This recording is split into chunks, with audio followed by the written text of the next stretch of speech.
I want to encourage somebody out there who's thinking about quitting and giving up. Somebody who has been praying for years for things to turn around. And they're asking God, they're questioning God. Where is it? What, when, where? Send me a sign, send me a burning bush, send me something to confirm that my hopes and my dreams and things that I want to accomplish are going to actually happen. You're thinking about quitting, you're thinking about giving up. This is for you.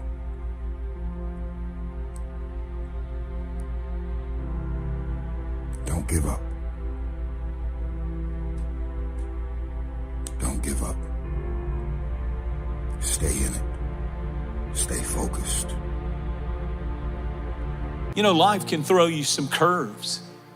And it's not just the things that you see coming, but sometimes it's the things that you didn't see coming that hit you out of nowhere, that set you back in such a way that it seems like you can't get over it.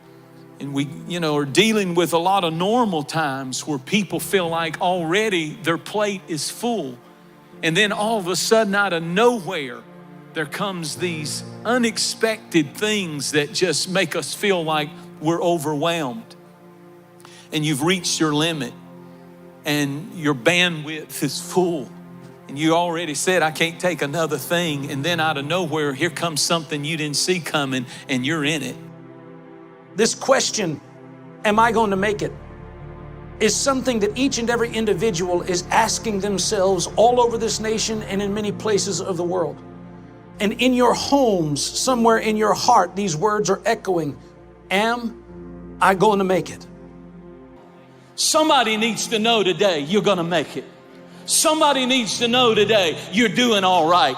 You may not be what you ought to be, but you're not what you used to be. And you're going to get there by God's grace. Don't you give up. Don't you quit. And don't you keep putting yourself down. You're doing better than you think you are. Ecclesiastes chapter 3 gives 28 times and seasons in life. It says there's a time to be born, there's a time to die. There's a time to laugh, there's a time to cry. There's a time to dance, there's a time to mourn. There's a time to gather, there's a time to let go. It's 28 different times in life. The one time I can't find in there is the time to quit. There is no time to quit in your life in this. If you'll keep going, that's how you get to heaven. Tell somebody, this is no time to quit. You may have bars, you may have chains, but you're still blessed. When you come into a season of struggle like you're in right now, do not be defeated, because if you're breathing and the sun is shining, then God has a purpose for you. You're still alive, so therefore God is not done with you. You're still here. God has a plan for your life. God has things in mind for you beyond anything you could ever imagine. Shake off feeling sorry for yourself. Shake off don't nobody love me talk. Shake off all of that talk of, being a victim. It's time to encourage yourself in the Lord. Stand up to life. Stand up to this challenge and encourage yourself in the Lord. It's bad. We've lost a lot and we don't have a guarantee of anything in the future except God is with us. The person who prevails is the person who refuses to give up. The person with the mental toughness is the person who will triumph. The testing of your faith produces perseverance. The man who can get up one more time than the time he's knocked down is going to be the winner. Being knocked down is not a problem, but staying down is a problem. Get up, because success begins by getting up one more time than you've been knocked down. The Bible declares in Proverbs 24:16, listen to this. For though a righteous man falls 7 times, he rises again. For though a righteous man falls 7 times, he rises again. Again. You're not a failure for falling down. You're a failure for staying down. You know, it's amazing how many people in the world have done phenomenal things after having failed numerous times in their life.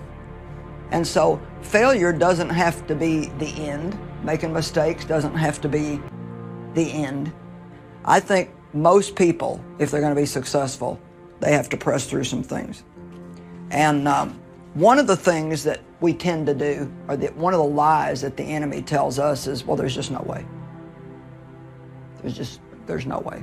There's no way out. But we have to remember that there's always a way out.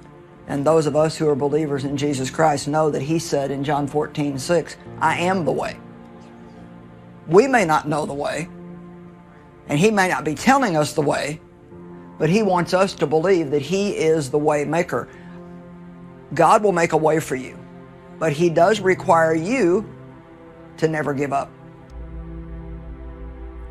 If you invite Jesus in, if you passionately get on your knees and pray, and you invite Him in, He will show up. And He will literally make a way out of no way. He's always there. Sometimes you don't feel He's there. Sometimes you wonder, where in the world of God are you? He's always there. You remember that verse? I will never leave you nor forsake you, period. You cannot walk through one moment of adversity as a child of God without His presence. I will never leave you nor forsake you, period. Not except if what? No. A child of God is always in the company, in the presence of Almighty God through His Son, Jesus Christ, who lives on the inside of us. What an awesome assurance. Don't give up on yourself, because if you do, then what you're saying is, God's not big enough to change me. There's nobody that is beyond change. God can change every single one of us. I don't want you to give up. I don't want you just to throw in the towel and quit. If all you can do right now is just get out of that bed and walk across the room, do something. And if you'll do what you can do, God will do what you cannot do.